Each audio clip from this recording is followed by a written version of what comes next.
Guys, it's already 2024. Already time ஆயிடுச்சு. நீங்களாம் இன்னும் உங்க ட்ரீம்லேயே வாழ்ந்துட்டு இருந்தீங்கன்னா just wake up to reality. இந்த சீரீஸ் என்னன்னா, இதெல்லாம் வந்து சக்சஸ்ஃபுல்லான பர்சன்ஸ் கிட்ட அவங்க இயர்லி 20ஸ்க்கோ அவங்களோட யங்கர் ஏஜுக்கோ ஒரு அட்வைஸ் கொடுக்கணும், ஒரு விஷயம் சொல்லணும்னு நினைப்பாங்கல்ல, அந்த விஷயம் பெரிய ஆட்கள், பெரிய சக்சஸ்ஃபுல்லான பர்சன் சொன்னதெல்லாம் ஒரு சின்ன ஒரு 12 to 13 பாயிண்ட்ஸை நான் கவர் பண்ணலான் இருக்கேன். இது வந்து உங்க லைஃப் ரொம்ப முக்கியம் தான். ஏன்னா இதான் ரியாலிட்டி. இந்த ரியாலிட்டியா நீங்க எவ்வளவு சீக்கிரம் தெரிஞ்சுக்கிறீங்களோ அவ்வளோ சீக்கிரம் உங்களுக்கு நல்லது.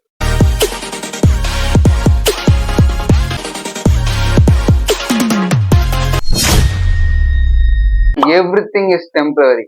ஆமா, இனி நீங்க வச்சிருக்க பொருளா இருக்கட்டும், இல்ல உங்க கூட இருக்க ஃப்ரெண்டா இருக்கட்டும், உங்க ரிலேஷன்ஷிப்பா இருக்கட்டும், உங்க பேரண்ட்ஸா இருக்கட்டும், உங்களை சுத்தி இருக்க எல்லாமே ஜஸ்ட் டெம்பரரி தான். அதுக்காக ஓவர் ஹைப் எடுத்துக்காதீங்க. எல்லாமே நம்ம கடைசி வரைக்கும் நம்ம ஃப்ரெண்ட்ஸா இருப்போம், கடைசி வரைக்கும் எல்லாமே என் கூட தான் இருக்கும்ன்றத அந்த தாட்டை முதல்ல அழிச்சுக்கோங்க. எல்லாமே டெம்பரவரி தான்ற ரியாலிட்டிய முதல்ல ஒத்துக்கோங்க. Life isn't fair, right? Life வந்து எல்லாரும் நியாயமா தான் இருப்பாங்க, நம்ம லைஃப் ரொம்ப அழகா போவோம், நியாயமான ரூட்ல தான் போவோம்னு அந்த ஏதோ உடைச்சிடுங்க. லைஃப் வந்து அன்ஃபேரா மட்டும்தான் இருக்கும். இது நீங்களுமே பர்சனலா எக்ஸ்பீரியன்ஸ் பண்ணியிருப்பீங்க. நான் சொல்றேன், உங்கள் கிளாஸில் என்னதான் ஒரு நல்லா படிக்கிற பையன் இருந்தாலும் உங்கள் டீச்சர் கூடயே எவன் சுற்றுறானோ அவனுக்கு தான் அதிக ப்ரையாரிட்டி இருக்கும் எந்த விஷயமா இருந்தாலும். காலேஜில் சொல்லவே வேணாம், ஃபுல்லாகவே பாலிடிக்ஸ் தான்.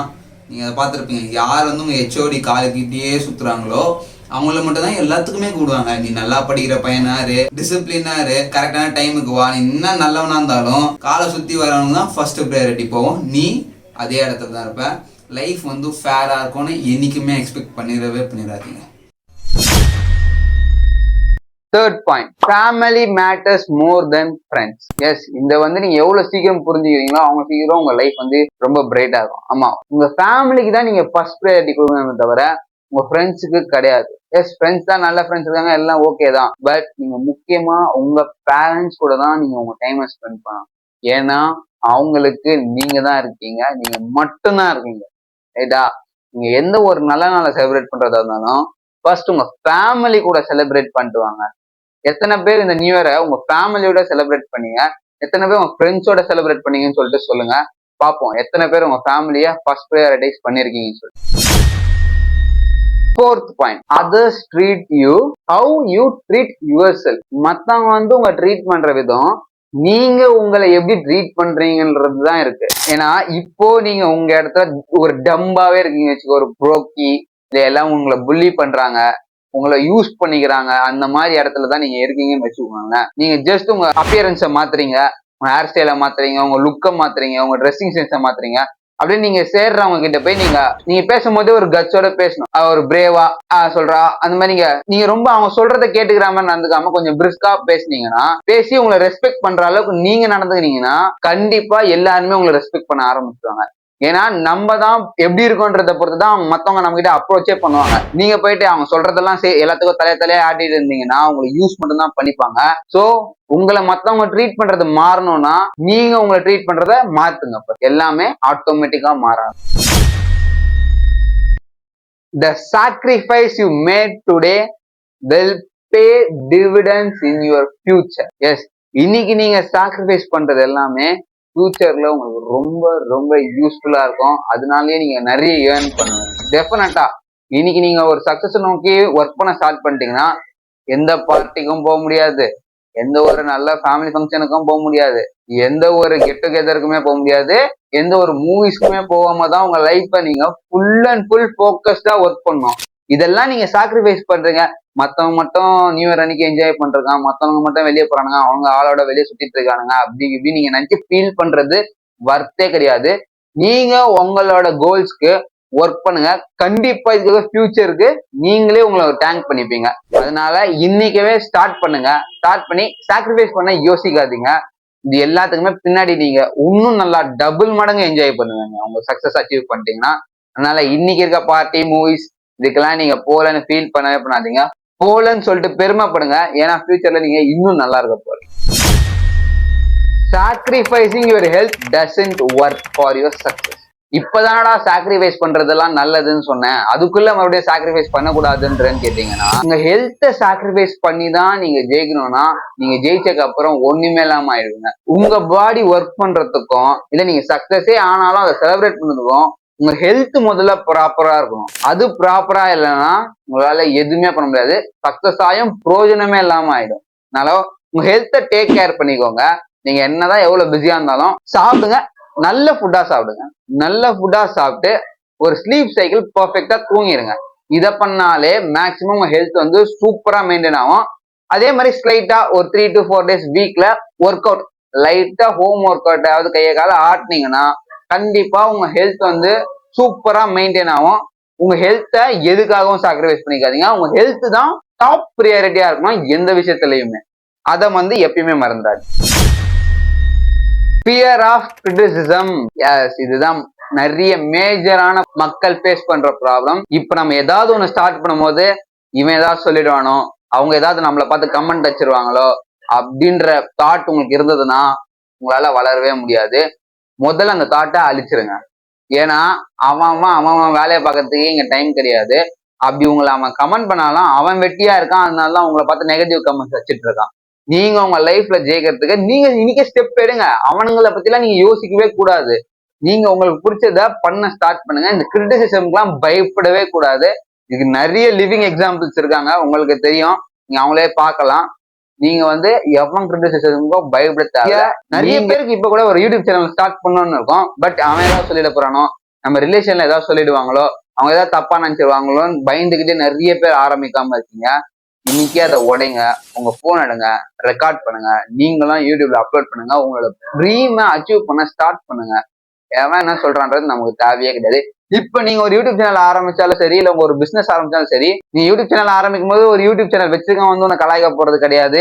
நீ ஒரு பிசினஸ் ஆரம்பிக்கும் போது ஒரு பிசினஸ் பர்சன் வந்து உன்னை கலாய்க்க போறது கிடையாது. ஒண்ணுமே பண்ணாம வெட்டியா இருக்கவன் தான் உன்னை வந்து பேசிட்டு இருப்பான். அவன் சொல்றதெல்லாம் நம்ம கேட்டுக்கவே கூடாது. ஓகேவா?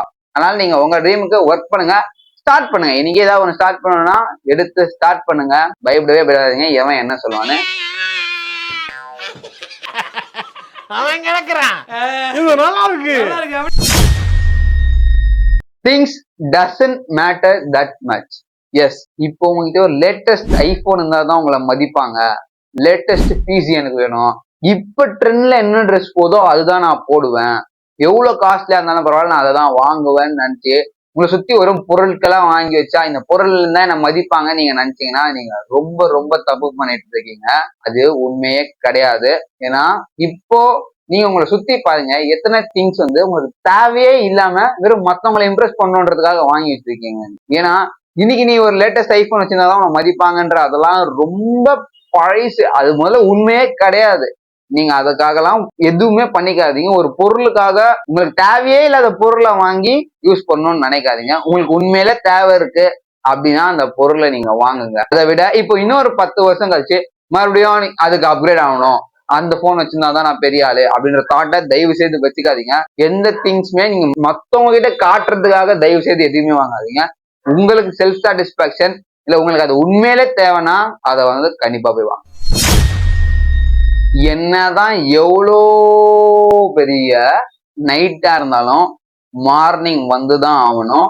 அதே மாதிரிதான் உங்க சுச்சுவேஷன் என்னதான் பேடா போகுது, சரியா போகல எப்படின்னாலும் கண்டிப்பா உங்களுக்கும் ஒரு குட் சுச்சுவேஷன் வரும். அதை ஹோப் பண்ணி நீங்க வேலையை ஸ்டார்ட் பண்ணுங்க. இல்லை என் சுச்சுவேஷன் ரொம்ப மோசமா என்கிட்ட அது இல்லை இது இல்லைன்ட்டு எதுவுமே பண்ணாம இருக்காதுங்க. பண்ண ஸ்டார்ட் பண்ணுங்க.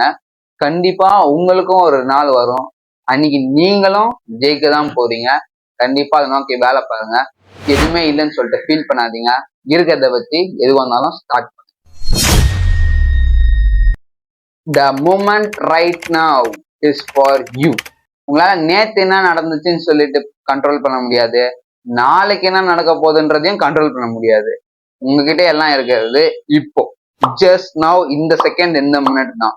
நீங்க ஏதாவது பண்ணணும்னா இப்ப ஸ்டார்ட் பண்றதாவே வச்சுக்கோங்க. எது கேட்டாலும் நாளைக்கு பண்ணிக்கலாம், 1ஆம் தேதி பண்ணிக்கலாம், அடுத்த வாரம் பண்ணிக்கலாம்ன்ற தள்ளி போட்டுட்டு இருக்காதுங்க. ஏதாவது பண்ணணும்னா ஜஸ்ட் இந்த மூமெண்ட் தான் உங்களுது. இந்த மூமெண்ட்ல என்ன பண்ண முடியுமோ அதை பண்ண ஸ்டார்ட் பண்ணுங்க.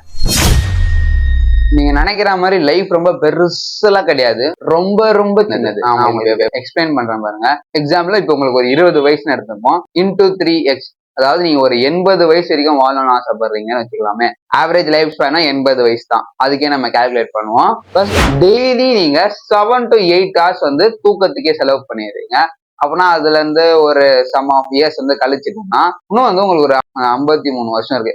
அதுல இப்போ ஒர்க் வந்து ஒரு 40 hours வீக்லி ஒர்க்குக்கு வந்து டைம் ஸ்பெண்ட் பண்ணிடுறோம்னா அது வந்து உங்களுக்கு 25 வயசுல இருந்து ஒரு 60 வயசு வரைக்கும் உழைப்பீங்களா, அது வந்து 40 hours per week வந்து செலவு பண்ணிட்டு இருக்கீங்க. அப்ப வந்து உங்களுக்கு அனதர் ஒரு 10 வருஷம் வந்து மைனஸ் பண்ணிடணும். 43 வருஷம் இருக்கு இப்போ உங்ககிட்ட. அதுக்கப்புறமா நீங்க வந்து ஆவரேஜ் ஸ்கிரீன் பிளே, அதாவது ஒரு இந்தியனோட ஆவரேஜ் ஸ்கிரீன் டைம் பாத்தீங்கன்னா உங்களுக்கு 7 hours மேல வருது. அதாவது ஸ்கிரீன் டைம்னா நீங்க உங்க போன் யூஸ் பண்றீங்களே, TikTok, social media, YouTube shorts, அதுதான். அதுக்கே ஒரு 7 மணி நேரம் ஆவரேஜ் இந்தியன் வந்து டைம் ஸ்பெண்ட் பண்ணிருக்காங்கன்னா இப்ப அதை விட அதிகமா கூட இருக்கலாம். 2023 ஸ்டாட்ஸ் தான் நான் சொல்லிருக்கேன். இதுல இன்னொரு ஒரு 10 வருஷத்தை கழிச்சுட்டா இன்னொரு எவ்வளவு இருக்கு, 35 தான் இருக்கு. ஒரு 35 வருஷம் தான் இருக்கு. இதுக்கப்புறம் நீங்க வந்து சாப்பிடுறது, குளிக்கிறது, கிளம்புறது, இதெல்லாம் கால்குலேட் பண்ணிக்கோங்க.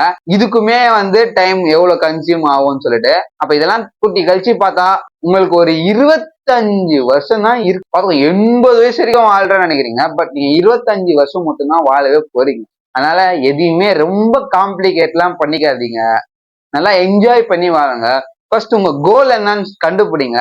சப்போஸ் நீங்க 2024 கோல் எடுத்திருக்கீங்களா, அப்படி எடுக்கலன்னா எப்படி கோல்ஸ் எடுக்கிறது, ஏன் கோல்ஸ் எடுக்கணும்னு சொல்லிட்டு நான் இந்த வீடியோல எக்ஸ்பிளைன் பண்ணிருக்கேன். உங்களை நான் அங்க பாக்குறேன்.